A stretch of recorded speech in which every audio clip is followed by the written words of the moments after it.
Hello, my friends, and welcome back to another episode of Shoe Eating Monster! With me, Juliana, your favorite and probably only resident shoe eating monster out there right now.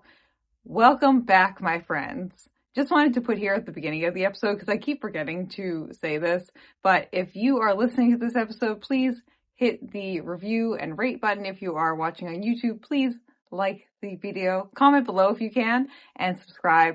It helps out the channel quite a lot, and we thank you. Meaning me. I thank you. The shoe eating monster. Why are we here today? Today, I would like to talk about why even make videos about being a shoe eating monster? Why even talk about being a shoe eating monster? And I think I have a few key points that I'd like to touch on. The first one being someone that has worked in the running shoe industry, not extensively, but long enough on the retail level where I've sold shoes. I've also seen people take back shoes, and just how much money you put into a pair of shoes and how quickly some of them seem to disintegrate under your feet. And I've also been the victim of me working up a shoe in my head and then it not being quite as long lasting as I hope it would be, or getting a shoe that I really love, but it just like falls apart immediately. And I will say, generally speaking, I find that shoes now are a little bit more durable than when I started more or less marathon running back in like 2018. But that's, I would say, more the uppers. The bottoms, not so much. The bottoms, not so much. The purpose of that is that I am looking to get my money's worth out of shoes. I understand that shoes are an expensive endeavor to take on. They're something that are pricey to buy. If you go and you buy a proper pair of running shoes, it's probably going to cost you a minimum of like $140 if you buy them brand new. And that's not a cheap purchase. And for a lot of people, that's one of the purchases that really like sits on their heart for some reason, really deeply. People put so much emotional baggage into buying running shoes. Like, it's wild sometimes. And like, as the person who has a tattoo of the running shoes she ran her first marathon in, I totally get it. I have an emotional connection with most of my shoes, which is why I also like naming them too. But as an outsider, it's very interesting to see how emotionally connected other people are to their shoes and in the buying process of their shoes as well too. So as your resident shoe eating monster who eats shoes for breakfast, I totally understand how much of a money, a time, and an emotional investment shoes are for people. And so I'm here more or less to test out some shoes. If I can get my hands on more shoes, that's great. If anyone knows any ways to get more shoes, right now I'm just purchasing these shoes largely used or new, but on a used shoe site. So that way I'm not paying full price. I'm not a millionaire. Again, I totally get the financial side of things here. You know, the more shoes I can get on my hands, the more I can eat shoes and the more reviews I can do.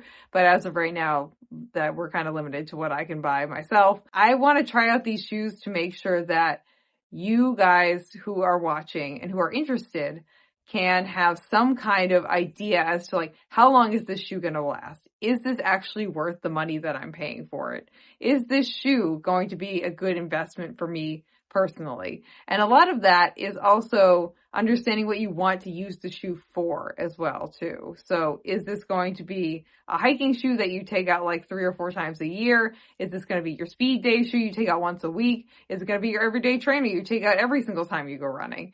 So you're going to want different levels of durability with each of those things. Generally speaking, your everyday shoes are going to want that higher level of durability. But I've just read so many running shoe reviews where they talk about the durability and it's just kind of fine. They either like mention it as a passing thought. They're like, oh, the shoe was durable. And I'm like, great. What does that mean? Or it's more or less just like, yeah, the tread looked okay. I'm like, okay, what about the foam? What about the other parts of the shoe that are part of it that make it a durable or a not durable shoe? Is the foam compressing and then not decompressing? Is the foam like shredding out? Like, what is happening with this shoe? So I'm going to be here as your local shoe eating monster to give you guys information as to what's going on with the shoe, where it's breaking down, and also if I think it's worth the money either. So that's kind of what we're going to be doing here on the Shoe Eating Monster side of Runnah.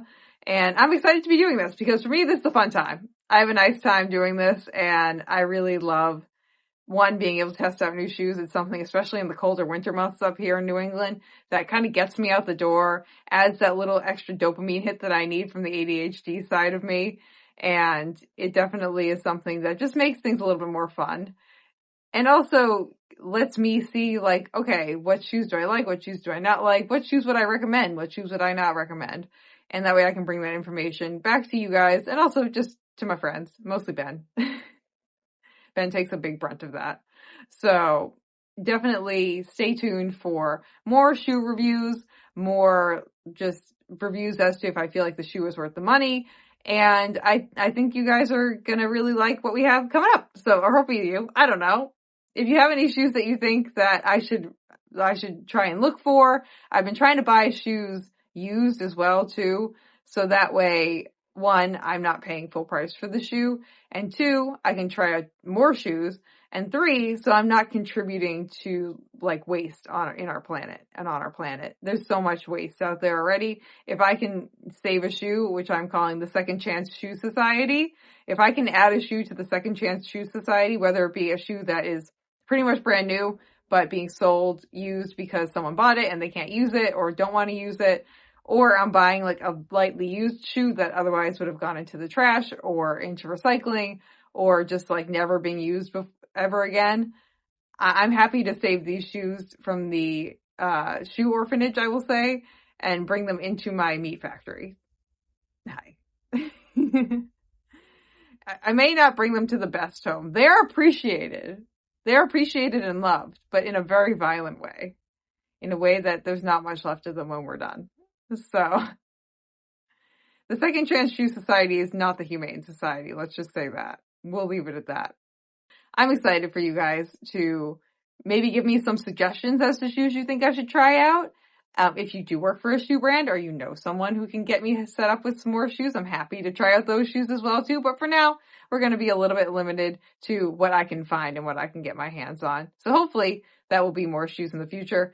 But I'm excited for this. Thank you guys all for watching. Don't forget to like and subscribe if you are here on YouTube. If you're listening to the podcast, don't forget to leave a 5-star rating or review on Apple Podcasts or Spotify. That is really, really appreciated. And I will see you guys on the next episode of the Shoe Eating Monster. Did people want to see that? I don't know. Thank you for listening to this episode of Runnah. This podcast is edited, hosted, and produced by me, Juliana Coughlin. Brought to you in part by the Falmouth Running Club and the Falmouth Community TV station. If you'd like to connect with us, you can find us on Instagram and on TikTok at RunnahPod. And you can send us an email at runnahpod@gmail.com.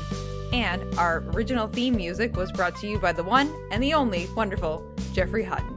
And keep up the great work. I'm proud of you.